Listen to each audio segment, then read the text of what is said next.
Ada satu kisah yang luar biasa. Dulu ada sahabat Nabi namanya Sya'ban radhiyallahu anhu.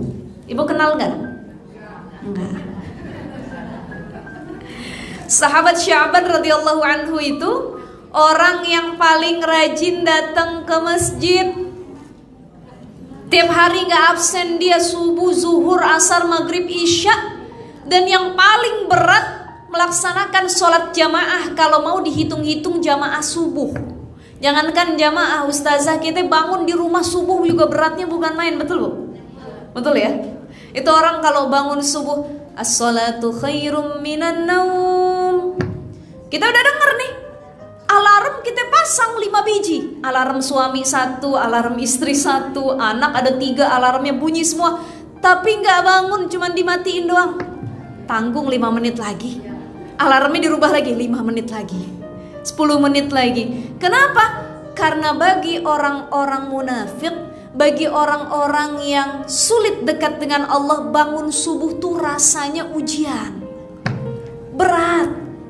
Tapi bagi orang yang sudah mendawamkan untuk bangun subuh, jangankan subuh dia bangun, dari tahajud dia udah melek, udah istiqomah dengan tahajud tersebut, insya Allah nyampe subuh itu gak berat lagi. Beda kalau orang bangunnya jam 8 pagi, tahajud susah bangun. Ustazah saya subuh enggak, tahajud enggak, bangunnya waktu duha. Akhirnya sholatnya saya jamak, tahajud subuh sama duha. Nah ini cobaan kita Bu ya. Jadi orang yang memperbaiki sholatnya dari waktu subuh, maka hidupnya akan Allah perbaiki juga. Jadi kalau ada banyak yang curhat, ustazah ya Allah kok rizki saya susah, kok sama pasangan berantem aja, kok keluarga kayaknya pabelit, cek orang Sunda nama ya, banyak masalah, pusing, utang gak kelar-kelar, gak lunas-lunas. Kenapa ya ustazah? Pabaliut ya Bu ya. Apa solusinya kira-kira? Kok kayaknya gak pernah ada solusi, jalan keluar dari permasalahan yang saya hadapi? Maka jawabannya adalah, kalau kita pengen dapat solusi dari masalah yang kita miliki, kita harus perbaiki sholat terlebih dahulu, khususnya sholat subuh. Makanya orang dulu bilang apa Bu? Abis subuh jangan tidur lagi, nanti rezekinya dipatok ayam. Bisa begitu ya Bu ya? Rezeki dipatok ayam. Artinya ayam saja kalau sudah waktu subuh dibangun, kukuruyuk, petuk, dia nyari makan kelincer kemana kemari. Malu kalau ayam pagi saja sudah nyari rizki kemana-mana, tapi manusia masih dalam selimutnya, belum ada ikhtiar sama sekali. Insya Allah ibu-ibu sekalian yang dimuliakan oleh Allah Subhanahu wa ta'ala, hari ini tema kita luar biasa menarik. Istiqomah melakukan kebaikan. Ini makanya sholat yang paling berat itu sholat subuh sama sholat isya.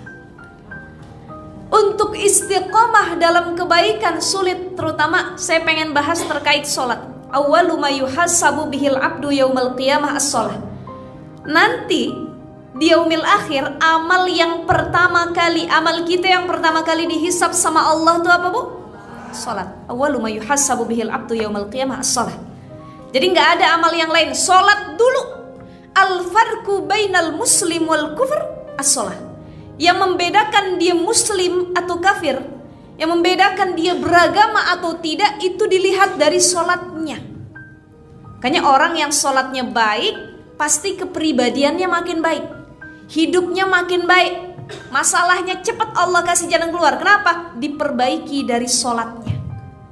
Bagaimana agar kita istiqomah melakukan sholat 5 waktu? Ini kita pinggirin dulu sholat sunnah, tahajud, duha, qobliyah, ba'diyah. Fokus sama sholat 5 waktu, subuh, zuhur, asar, maghrib, isya. Susah ustazah istiqomahnya, berat bukan main ya.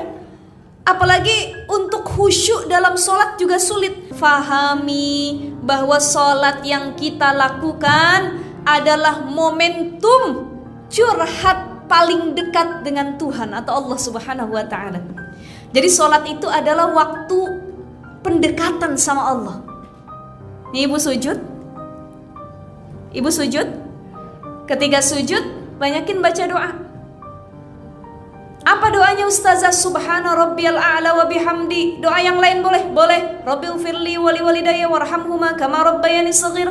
Doa yang lain lagi boleh Ustazah? Boleh. Hasbunallah wa ni'mal wakil, ni'mal maula wa ni'man nasir, la haula wa la quwata illa billahil aliyil azim. Silahkan. Jadi waktu sujud adalah akrab, waktu yang paling dekat dia sama Allah. Jadi jangan sia-siain. Min atharis sujud, orang yang rajin sholat. Nih, kita bisa lihat kalau kita ketemu orang, lihat cahaya di wajahnya. Nih, kayak ibu-ibu yang hadir mukanya bercahaya semua. Di bawah lampu soalnya. Tapi insya Allah min atharis sujud semuanya ya. Orang-orang yang rajin sholat semuanya gitu. Orang-orang yang rajin sujud bahkan melamakan sujudnya. Jadi orang yang rajin sujud itu banyak tandanya. Kalau laki-laki atau perempuan ya banyak katanya yang jidatnya hitam ya. Tapi nggak semua orang jidat hitam juga dia orang yang rajin sujud. Ada yang dia jidat hitam dia pentok, ya, dan lain sebagainya. Maka ada ciri yang lain, simahum fi wujuhim min athari sujud. Ada cahaya yang berbeda dari wajah-wajah yang lainnya. Jadi orang kalau dia ahli wudhu, ahli sujud, sholatnya di awal waktu, itu bisa ngelihat bu kita nih orang wajahnya nenangin. Bisa jadi orang ini adalah orang yang punya tanda tadi, min atharis sujud. Rajin sujud, rajin wudhu. Ya, itu sahabat Nabi Bilal bin Rabah. Bilal bin Rabah ya. Ibu tahu ya? Suka denger ya? Muazin yang suaranya Masya Allah di zaman Nabi dulu, itu Bilal bin Rabah, salah satu sahabat yang rajin wudhu.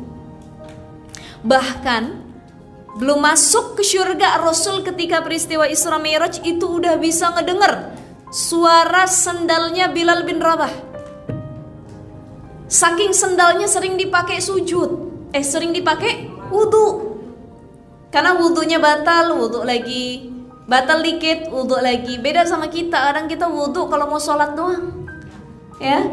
Kalau mau yang lain-lain, udah deh, ntar aja. Padahal berwudhu itu disunahkan sebelum melakukan hal kebaikan, termasuk sebelum tidur. Saya ada kemarin bu, baca di satu kisah ya, di TikTok. Itu ada yang berkisah kemarin, Allahu a'lam ini kisahnya nyata atau enggak.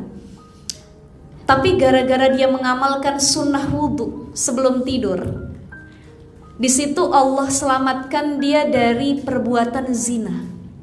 Jadi kurang lebih cerita singkatnya seperti ini bisa kita ambil ibrah juga pelajaran ya bu ya. Jadi kalau mau tidur jangan langsung tidur, wudhu dulu, bersih-bersih dulu, kemudian baca ta'awuz dulu, baca qul a'udzu birabbin nas, qul huwallahu ahad, qul a'udzu birabbil falaq, ayat kursi dan lain sebagainya. Jadi ada doa dulu, perlindungan sama Allah, doa mau tidur dan lain sebagainya. Ini ada kisah dulu. Saya nggak tahu ini kebenaran atau enggak, tapi kalau emang benar, Masya Allah, ini bisa dijadikan contoh. Ada seorang laki-laki, dia sudah berkeluarga, punya istri, tapi keluarganya nih agamis, suami istri. Orang tidak ada yang tidak diuji. Orang yang faham agama, yang punya agama dalam pun pasti diuji. Laki-laki ujiannya apa bu? Perempuan. Perempuan ujiannya laki-laki. Hah? Duit. Ada istilah yang mengatakan begini, laki-laki diuji ketika perempuan tidak memakai apa-apa. Karena perempuan itu fitnah laki-laki yang paling besar. Betul ya? Dan perempuan diuji ketika laki-laki tidak punya apa-apa.